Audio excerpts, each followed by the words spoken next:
à 9h11, c'est l'heure de notre débat avec Franz-Olivier Gisbert en direct de Marseille, je crois savoir. Bonjour Franz. Oui, absolument, bonjour. Toujours. Avec le sociologue Serge Guérin qui doit être en direct de chez lui, de Paris, je pense. Bonjour Serge. Bonjour Laurent, je confirme. Voilà, et dans notre studio, la conseillère d'arrondissement Les Républicains dans le 12e à Paris. Bonjour Corinne Tapiero. Bonjour. Débat autour de notre question sondage du jour.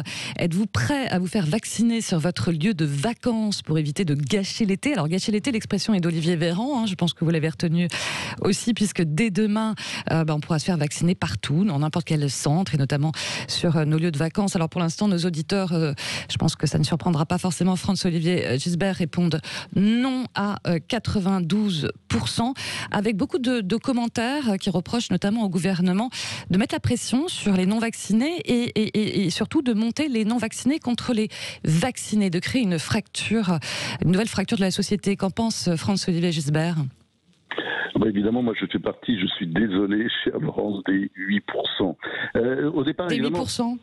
Des 8% qui pensent que il faut finir par rendre cette vaccination obligatoire. Alors moi, j'étais contre au départ, évidemment, l'obligation de vaccination. J'étais absolument contre parce que je trouve que c'est, toutes ces mesures d'obligation et d'interdiction, souvent elles ont tendance à se retourner contre ceux qui les ont faites. Donc moi, je pense simplement qu'aujourd'hui, on est arrivé au bout, c'est-à-dire que on voit avec l'arrivée du variant Delta que il faut en fait atteindre un taux de 80%, peut-être de 90% de vaccination pour arriver à l'immunité collective, et que nous sommes encore très loin de cette immunité collective. Et donc le scénario d'horreur qui est en train qu'on sent venir, c'est qu'on risque encore de se repayer un confinement à l'automne. Mais c'est pas possible, il faut arrêter ça. Mais quand vous dites vaccination obligatoire, France... Non, attendez, il faut arrêter ça non seulement pour des raisons économiques, mais aussi pour des raisons psychologiques. On a vu les dégâts psychologiques tout autour de nous créés par le confinement. Il ne faut pas seulement parler de dégâts économiques, il faut qu'on retourne à une vie normale. Et là, je veux dire, on a le sentiment, vous voyez, que la liberté des uns s'arrête, ou comment celle des autres. Mais regardez, ces gens qui disent c'est mon droit de ne pas me faire vacciner, mais ça va être notre droit à tous d'être confinés encore à nouveau à cause d'eux à la rentrée. Bien sûr que non. Moi, je pense qu'aujourd'hui, il faut simplement peut-être pas encore arriver à l'obligation, mais avoir, un langage un petit peu plus autoritaire, parce que il y a clairement... la pression, elle monte, là, on sent que la pression monte. Bien sûr, elle monte, et je trouve que moi, j'étais très sensible, par exemple, au discours de Bruno Le Maire. Ça, voilà, un homme d'État, il dit les choses. C'est pas populaire, évidemment, quand on voit votre sondage, 92%. C'est pas populaire, mais il faut oser le dire aussi de temps en temps. Parce que les non-vaccinés, ils jouent contre la reprise. Oui, vous voyez, on se monte les uns contre les autres, du coup, on se monte les uns contre les autres. On va peut-être faire intervenir aussi Corinne Tapiero. Oui, non, mais bien compris. Corinne Tapiero, intervenez aussi. C'est les limites, vaccination obligatoire ou pas, parce qu'effectivement, la question se pose, c'est dans l'air du temps, en tout cas, bien dans l'air par rapport notamment au personnel de santé.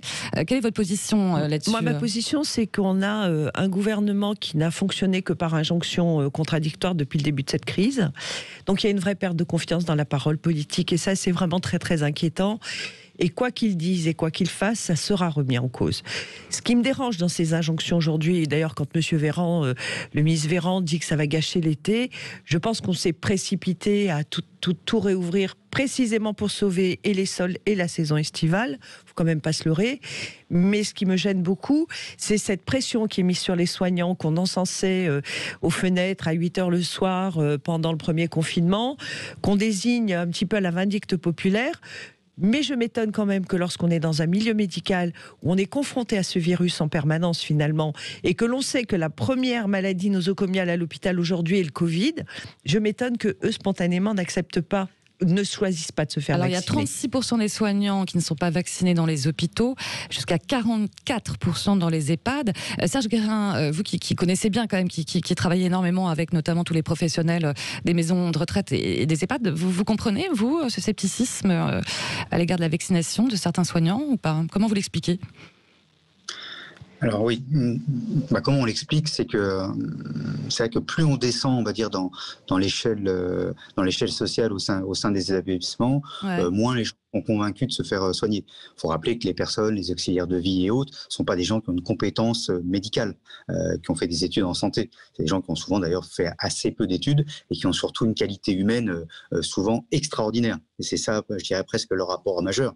Après, ils ne sont pas nécessairement des gens qui ont fait, encore une fois, beaucoup d'études, qui ont beaucoup de compétences autour de tout cela, mais c'est vrai qu'ils baignent dans un univers où, d'une certaine manière, d'autres pourraient les orienter. Et d'ailleurs, on voit bien d'ailleurs que quand dans l'équipe, les gens se mobilisent, quand les directions des établissements, quand les médecins accompagnent de manière plus pédagogique les équipes, souvent ça marche beaucoup mieux. Mais c'est vrai que là, il y a des réticences qui sont d'ailleurs en très très grande partie des réticences culturelles liées à des croyances. Et là, je suis assez opposée à cette idée de considérer qu'on ne peut avoir un jugement éclairé parce qu'on on aurait fait des études ou pas fait des études. C'est qu'il y a une crainte vis-à-vis de la vaccination qui est très très ancrée dans notre pays.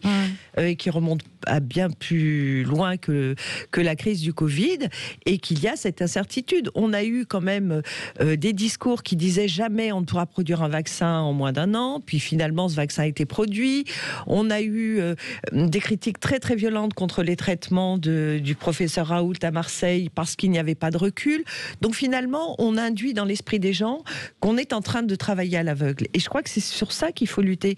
Si on est certain que ce vaccin ne pose pas de problème, moi, à titre personnel, dès qu'il a été possible de se faire vacciner, je me suis fait vacciner. D'abord parce que j'ai des petits-enfants, que j'ai envie de les voir, que j'ai envie de voyager. Mais si ça avait été obligatoire, est-ce que ça vous aurait... Moi, j'ai fait tous les vaccins obligatoires à mes enfants lorsqu'ils étaient enfants. Je n'ai pas... le seul que je n'ai pas fait, c'est la rougeole, parce qu'il l'avait déjà eu et que c'était ridicule, et les oreillons. Pardon, bon, voilà, Corinne, je suis un peu gênée vis-à-vis des soignants. C'est pas parce qu'on est aide-soignant qu'on n'a pas de libre arbitre et qu'on n'est pas informé. Je ne peux pas croire qu'ils vivent dans une bulle. Voilà, là, il y a une tribune dans le journal. Oui, parce que vous dites n'a strictement rien à voir avec le libre arbitre. Parce que vous racontez, c'est bien gentil, mais son cas personnel ne donne aucune indication sur les autres. C'est pas parce que vous avez fait ça que les autres vont faire pareil. Non, mais moi, c'est pas ce que j'ai dit. C'est pas qui va donner envie aux autres. Ça a strictement rien à voir, se mettre en avant. Oui, moi j'ai fait ça. C'est justement la meilleure façon, je crois, pour dire aux autres, oui, voyez, moi j'ai fait ça, faites comme moi. Mais non, mais c'est pas ce que je dis. Quelle est la valeur d'exemple des uns et des autres? D'ailleurs, c'est le problème des personnes qui ont signé une tribune. C'est quoi la valeur d'exemple des gens? Oui, la tribune dans le journal du dimanche. Faire la leçon aux uns et aux autres ne sert, à mon sens, à peu près à rien. Il ne s'agit pas de faire la leçon, il s'agit d'essayer d'expliquer aux personnes en prenant en compte leur niveau de compétence, leur niveau de scolarité, leurs croyances. Encore une fois, que vous aimiez ou pas, il y a des croyances dans ce pays. Et parfois, il y a des croyances qui vont complètement à l'inverse de ce que peut dire la science. Et donc, c'est dans tout ça, il faut arriver à trouver un équilibre qui n'est pas du tout évident. Et je ne suis pas sûr qu'en parlant tout le temps d'obligation, on ne va pas créer finalement encore plus d'opposition avec des gens qui vont trouver des solutions. Des solutions en plus pour ne pas être obligés. Donc c'est toujours le risque entre les réalités et aller contre les gens. Souvent en allant contre les gens, on a beaucoup de mal finalement à les emmener. Il faut souvent du temps. Regardez ce qui se disait au moment de l'obligation de la ceinture de sécurité. C'était extraordinaire les discours. Oui, c'est liberticide, oui, c'est atroce, oui, il y a plein d'exemples. Et c'est comment on arrive à construire quelque chose qui est de manière pédagogique, parfois en prenant le temps. Le problème là, c'est qu'on n'a pas beaucoup de temps. Donc il y a un peu une course contre la montre entre les convictions, la nécessité des usages et d'expliquer les choses, et puis la vitesse du variant indien qui a l'air d'être assez véloce. François-Olivier Gilbert, vous voulez répondre à ça? Parce que c'est effectivement la notion d'obligation crée parfois plutôt de l'opposition, quelque part, hein, surtout chez les Français, pardon. Mais... Non, mais je suis absolument d'accord, d'ailleurs, c'est ce que j'ai dit tout à l'heure. Moi, j'ai envie de faire la synthèse entre Corinne Tapireau et Serge Guérin, qui n'ont pas l'air du tout d'accord. Parce que moi, il se trouve que, oui, au départ, j'étais contre l'obligation, et je suis toujours un peu contre l'obligation. Je pense qu'il y a encore des méthodes, il y a des choses à faire. Alors lesquelles? Tout simplement faire payer les tests PCR et antigéniques, parce que évidemment les gens qui ne sont pas vaccinés se font faire des tests pour oui ou pas un oui, pour un non, ils sont obligés. Peut-être aller jusqu'au passeport vaccinal pour faire que justement il y ait une sorte de pression sur les gens, parce que c'est vrai que l'obligation par la loi, moi c'est quelque chose qui me gêne, et notamment d'ailleurs sur tout ce qu'on peut dire sur les personnels de santé. Bon, c'est vrai que c'est très compliqué après tout ce qu'on leur a demandé, encore des injonctions, etc. Donc je pense qu'il y a un travail pédagogique qui n'a pas été fait, et là-dessus je rejoins Corinne quand elle dit que la parole du gouvernement n'est pas crue, mais c'est absolument évident. On a eu un ministre de la Santé qui nous disait il faut surtout pas de vaccinodrome. Évidemment, c'est la bonne stratégie d'ailleurs qui a été été aux États-Unis où on a vacciné à tour de bras sans problème, et Dieu sait si là-bas il y a du complotisme. Nous, non, tout était compliqué avec des injonctions contradictoires, pas de masque. La parole publique n'est pas crédible. Donc je pense que la bonne solution, c'est de la psychologie. Surtout en ce moment, ça c'est sûr. C'est-à-dire parler vraiment pédagogie, expliquer aux gens, parler ce qui n'est pas vraiment fait, des grandes campagnes nationales, il y a le temps encore de faire tout ça, et puis d'expliquer aux gens, oui, mais de toute façon maintenant, les tests pour PCR ou antigéniques pour un oui ou pour un non, maintenant vous allez les payer. Attendez, ça va coûter à la collectivité cette année 5 milliards ces tests. Bon, on sait très bien que si on passe vers le passeport vaccinal, il n'y aura plus besoin de tout ça. 5 milliards. Vous pensez, c'est vraiment, ça s'appelle jeter l'argent pour les fenêtres. Pour des gens qui n'ont pas voulu se faire vacciner, pour des raisons d'ailleurs qui ne sont pas toujours, sont pas toujours des anti-vax. Ce sont juste des gens, voilà, c'est compliqué, c'est long, pourquoi, voilà, moi je m'en fous, c'est pas grave, de toute façon je l'ai eu déjà, ou je suis trop jeune pour l'avoir. Bon, ça, il faut passer par là. Un dernier mot rapide à Corinne Tapiero et ensuite Serge Guérin. Moi je pense quand même qu'il faudrait que la parole publique, qui n'est plus crédible aujourd'hui, soit plus rare. Et qu'elle soit moins mise en scène. Comme ça, on s'en porterait beaucoup mieux, qu'on arrête d'avoir des gouvernements qui tweetent plus vite que leur ombre au lieu d'agir. Et franchement, je trouve que ce serait extrêmement salutaire dans le cadre de cette crise. D'ailleurs, on a entendu le ministre Blanquer qui n'a pas l'air vraiment d'accord sur la vaccination des ados, des collégiens et des lycéens. Donc, si déjà au sein du gouvernement, ils ne sont pas d'accord, je trouve que c'est quand même assez compliqué de le faire accepter aux Français. Allez, mot de la fin très court aussi avec vous, Serge Guérin. Il faut essayer d'avoir un discours et une pédagogie qui soient adaptés aux différentes personnes. Finalement, on ne peut pas dire la même chose à tout le monde parce que les gens n'écoutent pas de la même manière, n'ont pas les mêmes ressorts, n'ont pas les mêmes compétences et n'ont pas les mêmes ressorts culturels. Et donc, essayer d'adapter le discours en fonction des personnes et de leur mode de vie et de leurs croyances pour essayer d'avancer sur ce plan. Merci en tout cas à vous trois, merci. Serge Guérin, merci François-Olivier Gisbert, merci et Corinne Tapiero, merci. Quel plaisir d'être là. Voilà, on se retrouvera très régulièrement tout cet été dans les débats la semaine et j'espère qu'on ne parlera pas uniquement de Covid, 4e vague, etc. On espère aussi. On est bien d'accord.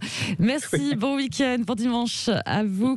Et puis voilà, résultat de notre sondage, êtes-vous prêt à vous faire vacciner sur votre lieu de vacances? Ça reste bloqué à non, un gros non à 92%. Vous pouvez continuer d'ailleurs à laisser vos commentaires.